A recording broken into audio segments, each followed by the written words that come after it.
Cette dernière vidéo pour cette leçon, on parle d'événements indépendants.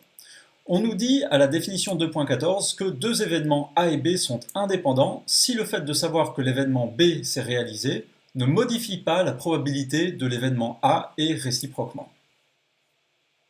Donc comme le fait de savoir que P de B s'est réalisé n'a pas d'influence sur la probabilité de A, on peut écrire la chose suivante. P de A sachant B est égal à P de A. Du coup, qu'est-ce que ça veut dire? Ce qu'on peut dire, c'est que, d'après les formules qu'on a vues, on sait que P de A inter B, c'est égal à P de A sachant B fois P de B. Mais ici, on vient de dire que dans le cas où ils sont indépendants, on a cette égalité-là, donc P de A sachant B, c'est P de A. Donc ça, qu'est-ce que c'est? C'est P de A fois P de B. Et voilà ce qu'on peut dire quand deux événements sont indépendants. P de A inter B, la probabilité que A et B se réalise, est égale à la probabilité que A se réalise fois la probabilité que B se réalise. Alors, cette situation, elle est relativement intuitive si je donne l'exemple suivant.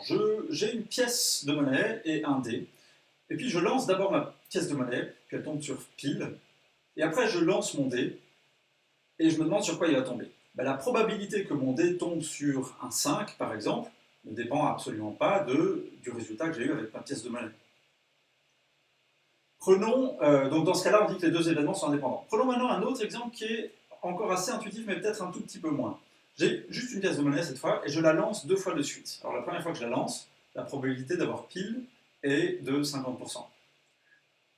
La deuxième fois que je la lance, la probabilité d'avoir pile est toujours de 50%. Et en fait, la probabilité d'avoir pile au deuxième lancer ne dépend pas du tout du résultat que j'ai eu au premier lancer. D'accord? Donc chaque lancer successif de ma pièce de monnaie est complètement indépendant des lancers précédents. Et en fait, on a déjà fait des calculs avec ces pièces de monnaie, on a utilisé ça sans le dire. Donc comme les événements sont indépendants, c'est-à-dire que par exemple, la probabilité d'avoir deux fois pile, pile et pile, qu'est-ce que c'est? Ben, ça va être 1 demi fois 1 demi. Et donc ça va être un quart, la probabilité d'avoir deux fois pile de suite. Dans l'exemple qu'on va voir juste maintenant, les choses sont moins intuitives. Cet exemple figure sur une des feuilles qui vous a été donnée avec cette leçon-là. Dans cet exemple, on jette successivement 2 dés équilibrés. Alors on va dire que la ligne ici qui est en haut, ça représente le résultat du premier dé, et puis la colonne qui est là à gauche, ça représente le résultat du second dé. On s'intéresse aux événements suivants. L'événement A, c'est la somme des dés est 7.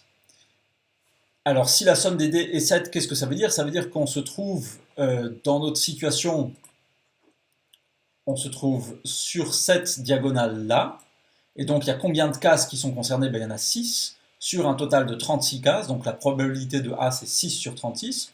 On peut remarquer d'ailleurs que en fait 6 sur 36 c'est égal à 1 sur 6.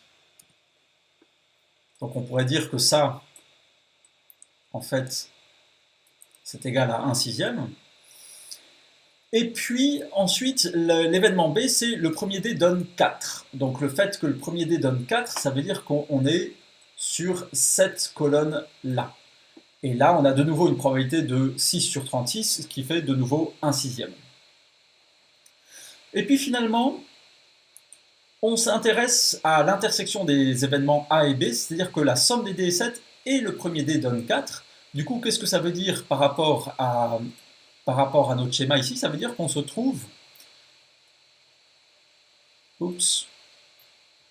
sur cette case qui est ici. Il faut que je prenne un stylo un peu plus fin, mais je ne peux pas. Je ne sais pas pourquoi. Oui, comme ça c'est possible. Voilà, on se retrouve sur cette case qui est là. Et puis, donc, il y a une possibilité sur 36, et donc P de A inter B est égal à 1 sur 36. Donc maintenant, si on fait le calcul, 1 sur 6 fois 1 sur 6, ça fait 1 sur 36, et donc on observe que P de A inter B est égal à P de A fois P de B. Et on peut en déduire d'une manière purement mathématique que les deux événements A et B sont indépendants. C'est-à-dire que le fait de savoir que le premier jet indique un 4 n'influence pas la probabilité d'obtenir une somme de 7.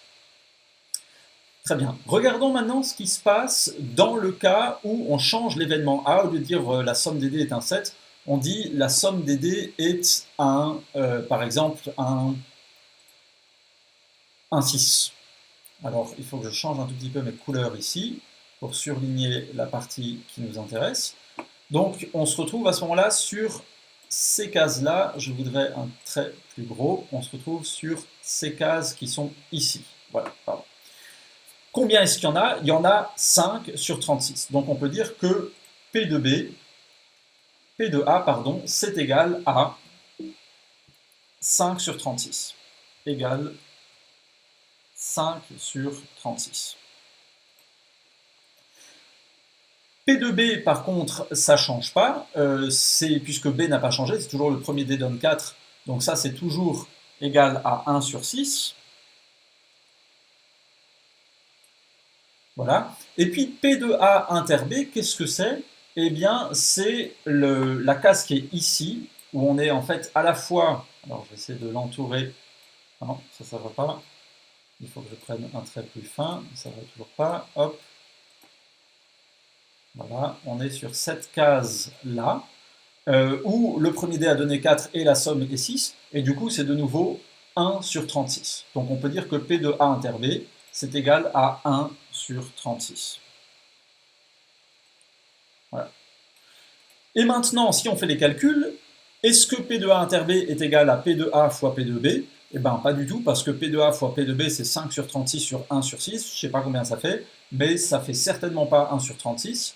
Et du coup, qu'est-ce qu'on peut en conclure? On peut en conclure que les deux événements A et B, ils sont indépendants. Pardon, ils sont dépendants, justement.